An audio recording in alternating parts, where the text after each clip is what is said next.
Doctor Tariq साहब बड़ी सही बात कह रहे हैं जनरल साहब, लेकिन इसको लेके आगे चलना असल इम्तहान है।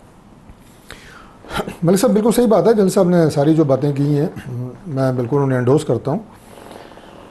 बाकी जैसे मैंने कहा कि खुशियाँ मनानी अपनी जगह पे, लेकिन आगे क्या रास्ता है वो हमारे लिए एक बहुत बड़ा चैलेंज है और बहुत बड़ा इम्तहान है।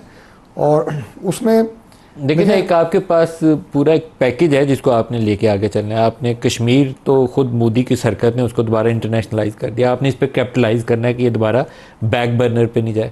फिर पाकिस्तान की इंटरनल यूनिटी है, जैसे अभी उमैर साहब की जमात है, वो आप और दो मुतहारफ फरीक के तौर पर नज़र नहीं आने चाहिए। फॉर सेक ऑफ पाकिस्तान आपको इकट्ठे होना चाहिए। फिर ओवरसीज़ पाकिस्तानीज़ हैं जो आपकी स्ट्रेंथ है अमेरिका में, यूरोप में। देखिए ये अल्लाह का शुक्र है कि ओवरसीज़ पाकिस्तानीज़ के हवाले से अभी जो हमने एक इंटरनेशनल कॉन्फ्रेंस कराई है उसमें मैं खुद मौजूद था, और जो उनका जोश और जज्बा था पाकिस्तान के लिए और जो वो बात कर रहे थे, इससे पहले भी आपको पता है कि पाकिस्तान में ज़र मुबादला कितनी बड़ी तादाद में हमारे ओवरसीज़ पाकिस्तानी जो है हमारा डायस्पोरा वो भेजता है। और ये जो पिछले 2 महीने रहे हैं इसमें तो रिकॉर्ड जो है वो ज़र तरसीलात हमारी बरामदा से ज़्यादा रिमिटेंसेज पाकिस्तान, ये बहुत एक हौसला अफजा बात है।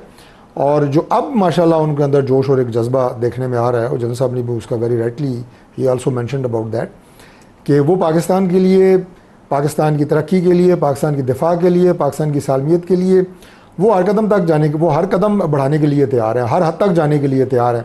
आप देखिए जो हमारे इस्लामी ममालिक में उसमें रहने वाले जो हमारे मुसलमान भाई हैं बहनें, वो भी पाकिस्तान के लिए उनके जज्बात में जो एक गर्मजोशी आई है और जो मोहब्बत आई है वो भी किसी बयान से बाहर है। तो हमारे जो अपने ज़ाहिर है यहाँ का खून है, यहाँ की इस मिट्टी से पैदा होने वाले हमारे सारे ओवरसीज़ हैं, उनका जज्बा तो यकीनन उनसे भी आगे है। तो लिहाजा वो हो गए। फिर उसके बाद हमारे जो आपने कहा ना पॉलिटिकल मुख्तलिफ पार्टीज़ के अंदर, देखिए ये डिवाइड अगर रहती भी है और ये डिवाइड अगर हेल्दी होनी चाहिए और सियासी मैदान में होनी चाहिए। अब देखें आपने मोदी का बड़ी तफसील से जिक्र किया।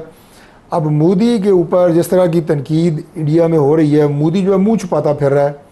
उनका leader of opposition floor of the house पे खड़े होकर तनकीद कर रहा है और उसे कह रहा है कि तुमने हमारी पॉलिसीज़ की वजह से इंडिया को न सिर्फ शिकस्त हुई है बल्कि हमारी बैनुल-अक़वामी सतह के ऊपर हमें हज़ीमत उठानी पड़ी है। लेकिन जब डिप्लोमेटिक फोरम के ऊपर मोदी जाता है इंडिया का मुकदमा लेके, तो वही लीडर ऑफ अपोजिशन मोदी के साथ है, मोदी की आवाज़ बन रहा था। क्यों?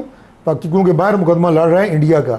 ये अगर स्पिरिट हम रखें, मिसाल जो मैंने इसलिए दी है कि सियासत सियासी मैदान में करते रहें, वो एक जमहूरी अक़दार हैं, इल्ज़ाम भी लगते हैं बहुत सारी, लेकिन जब आप पाकिस्तान की बात करते हैं तो उसमें फिर आपका हिस्सा जो है वो सियासी ऐनक आपको उतार के और अपने सियासी नज़रियात बालाए ताक रख के आपको अपना हिस्सा डालना पड़ेगा। ये अगर सोच होगी तो पाकिस्तान इंशाल्लाह तरक्की करेगा, कोई इसे नहीं रोक सकता। आखिरी बात, जो नौजवानों के अंदर मैंने देखा है कि आप जो जिस तरह मुझे ये आप तस्लीम करने में कोई यार नहीं है कि जो मैंने और आपने, उमैर तो हमसे छोटे हैं, अपनी स्कूल के लेवल पे, कॉलेज के लेवल पे हमारा जो सिलेबस होता था उसमें हमें पाकिस्तानियत बहुत ज़्यादा पढ़ाई जाती थी।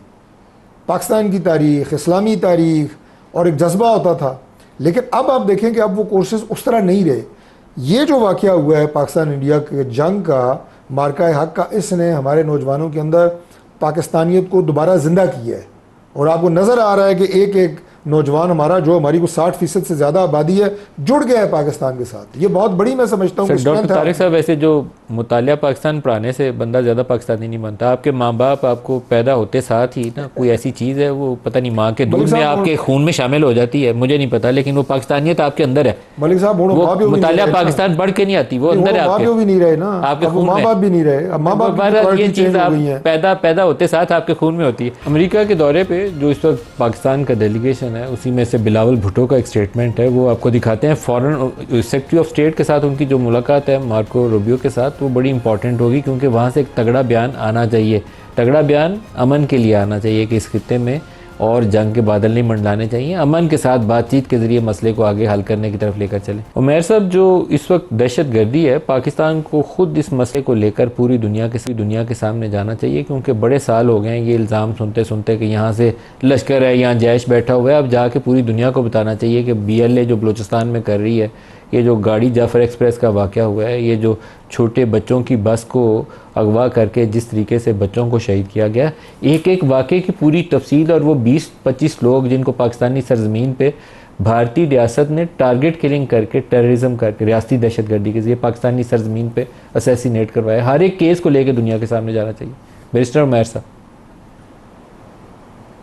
बिल्कुल आपने ठीक पिन पॉइंट किया। और देखें, सबसे बड़ा सबूत कुलभूषण जाधव की सूरत में इससे बड़ा क्या इन्वॉल्वमेंट का सबूत हो सकता है कि एक हाजिर सर्विस मिलिट्री पर्सनल पाकिस्तान की कस्टडी में और उसने कन्फेस किया अपने सारे जराइम का, तो उससे ज़्यादा तो कुछ नहीं हो सकता इंडिया की इन्वॉल्वमेंट का। तो इससे भरपूर केस, मैं कहता हूँ इससे तगड़ा केस भी किसी के पास नहीं हो सकता। और साथ ही साथ जो अब इस वक्त जो मुसलमान दुनिया हमारी तरफ मुतवज्जे हुई है, उसका भी फ़ायदा हमें उठाना चाहिए। और ये सारे फैक्टर्स को जब जोड़ेंगे तब भी हमें खातिर खा नताइज मिलेंगे। वरना जो इस तरह से मोदी चल रहा है, देखें मोदी की टर्म 2029 तक है, उसने अपना खेल तो खेलना ही खेलना है। हम दुश्मन से अच्छे की उम्मीद करें, वो हो नहीं सकता। चाहे हमने उसे पिछाड़ दिया, मगर वो अपनी हमाकत में कोई ना कोई और हरकत करेगा। मगर उस हरकत में ज़ाहिरी बात है खित्ते का अमन तो ख़राब होएगा ही होएगा। मगर हमने अपनी आवाम का, अपने बाकी चीज़ों का भी तो सोचना है ना। तो उसके लिए प्रिएम्प्टिव मेजर ज़्यादा बेहतर है, बजाय इसके कि बाद में हम सोचें कि जी अब उसने ये कर दिया तो हम अगला स्टेप क्या उठाएंगे।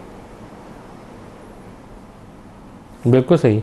जब गुलाम मुस्तफा साहब, जो भारतीय रियासी दहशतगर्दी है, जैसे कनाडा के अंदर एक वाक़या हुआ, तो वहाँ की हुकूमत ने पूरी दुनिया के सामने वो चार्जशीट रखी कि किस तरीके से एक सिख लीडर को कत्ल करने के लिए भारतीय सफारतखानों ने, राह के लोगों ने, बाकी उसकी रियासत ने एक्टिवली इन्वॉल्व होकर एक टारगेट किलिंग के ज़रिए एक सिख लीडर को मारा है। पाकिस्तानी सरजमीन पर ऐसे 20-25 कत्ल हो चुके हैं। तो हमें हर एक केस को लेकर दुनिया के सामने जाना चाहिए। ये APS के बच्चों वाला जो बस का वाक़या है, ये इतना हौलनाक वाक़या है कि बज़ाते ख़ुद इसके ऊपर भारत को वो FATF की लिस्ट में डालने के लिए काफ़ी होना चाहिए कि स्टेट टेररिज्म में मुलव्वस है। जाफ़र एक्सप्रेस पूरी गाड़ी अगवा करके ले गए, आपके पास फुटप्रिंट्स है, आपको पूरी दुनिया के सामने तफसील लगनी चाहिए। इसमें मुझे लगता है हमें काम करना चाहिए, हम ढीले हैं इस मामले में। मलिक साहब, ये अफसोस की बात है कि हमारे पास जो सबूत, हम जब बात करना शुरू करते हैं रिटोरिक ज़्यादा हमारा होता है। इंटरनेशनल कम्युनिटी के सामने जब आप अपना केस रखेंगे तो उस केस की जुजियात इतनी अहम हैं कि जब वो किसी इंटरनेशनल कोर्ट ऑफ जस्टिस में या किसी भी लॉ अथॉरिटी के पास जाए तो उसके सबूत वो उनको मानने पड़े और जो हम केस पेश कर रहे हैं उसको वो तस्लीम करना पड़े, तब दुनिया ये बात मानेगी। हमें ये नहीं भूलना चाहिए कि हम we started from position of weakness, क्योंकि हमारे ये 10-11 मई अगर ना होता तो हम बड़े कमज़ोर की हालत में थे उस वक्त। उसी वजह से पाकिस्तान को जो अल्लाह ताला ने मौका अता फरमाया, ये फिर हमारे लिए एक आई ओपनर है कि हम जब केस दुनिया के सामने रखें तो रिटोरिक ना हो, सियासी बयानात ना हो, जज्बात जारी है दुनिया इस सिलसिले में, वफादात की निगाह सिर्फ वफादात की हद तक वो देखते हैं सारे। ऐसी दुनिया को जब आप अपना केस पेश करें तो फिर केस में फिर वो कहते हैं बिल्कुल टोटली फुल प्रूफ होना चाहिए, फिर दुनिया आपकी बात सुनेगी, फिर आपके पास जाएंगे। पाकिस्तान में एक केस ऐसा तो नहीं है, पाकिस्तान में 2005-2006 से ये सब शुरू है सर। उस वक्त मैं आपको ये शायद पता, सबको पता होगा, मैं ऐसी कोई नई बात तो नहीं कर रहा। उस वक्त बाकायदा दहशतगर्द जो गिरफ्तार हुए थे उनमें से बाकायदा हिंदू पकड़े गए थे उस वक्त, जो ट्रेंड आए थे पाकिस्तान में दहशतगर्दी फैलाने के लिए।